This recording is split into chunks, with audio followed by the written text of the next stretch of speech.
18 বছর নীলাচল তথা পুরীধামেই মহাপ্রভুর জীবনাবসান হয় বা লীলা 18 বছর 6 বছর গমনাগমন।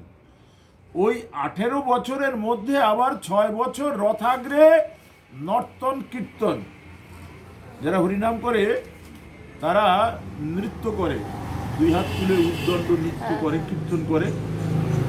আর বাকি 12 বছর মহাপ্রভুর কেটেছিল গম্ভীরায়, ছোট্ট একটা ঘর। আপনাদের এটা তো বড় বারান্দা, এখানে তো অনেক ভক্তদের নিয়ে বসা যায়, বা এখানে আপনি বসেছেন, খুব ছোট্ট একটা ঘর। সেই ঘরে বিরহ দশায়, বিরহ মানে হারিয়ে ফেলানো, এই যে এই গৃহের এই যে তাপস দেবনাথ হারিয়ে গেছেন, তার যারা প্রিয়জন তাদের আছে বিরহ। বিরহ শব্দের অর্থ বিশেষভাবে রহে, বিরহ। চলে গেছেন তিনি এই ধরাধাম ছেড়ে, আর কোনোদিন ফিরে আসবেন না।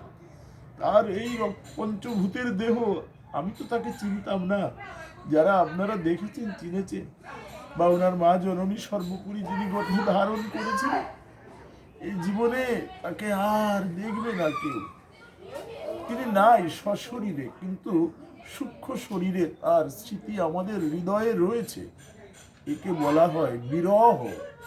বিশেষভাবে যাহা রহে তাহাকে বলে বিরহ।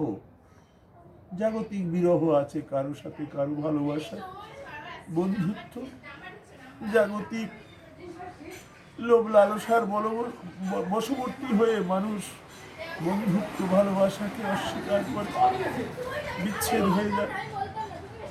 বিচ্ছেদ হয়ে যাওয়ার পরেও যে মানুষটি ভালো থাকেন, দুজনের মধ্যে তো বিচ্ছেদ হয়, যিনি ভালো থাকেন সজ্জন, তিনি সারা জীবন ওই স্মৃতি বয়ে বেড়ান।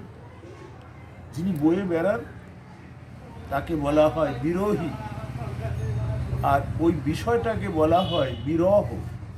যে একদা আপনার সাথে আমার বন্ধুত্ব ছিল, আপনার সাথে আমার প্রেম প্রীতি ভালোবাসা ছিল, তখন একের প্রতি অপরের কত টান, ঈশ্বরের ইচ্ছায় হোক বা যেভাবেই হোক, আজ বিচ্ছিন্ন হয়ে গেছে তো গেছে।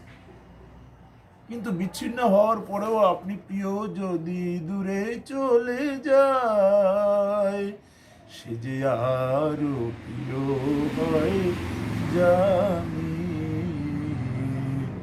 এরকম মান্নাদের গান আছে না, ভালো ভালো পদকর্তারাই লিখেছে। একে বলে বিরহ। আমি বিরহের ব্যাখ্যা দিলাম আপনাদের, আপনারা এসছেন এখানে আমার কাছে, তো আমি ধন্য।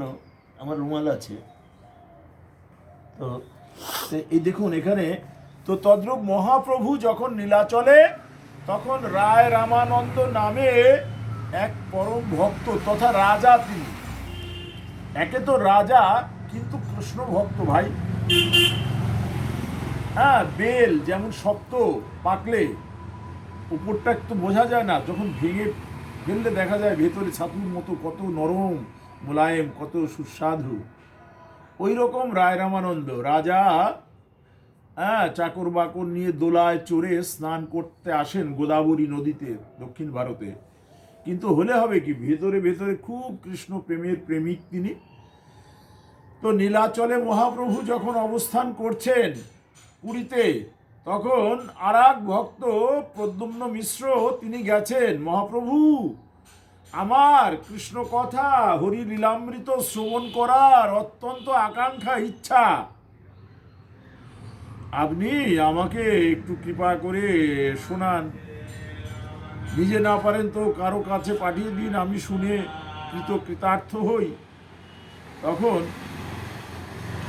প্রভু বললেন, দেখো ভাই, আমি তো কৃষ্ণ কথা জানি না, তবে আমি একজনের ঠিকানা তোমাকে দিতে পারি। তিনি হচ্ছেন রায় রামানন্দ, তুমি তার কাছে যাও। এখন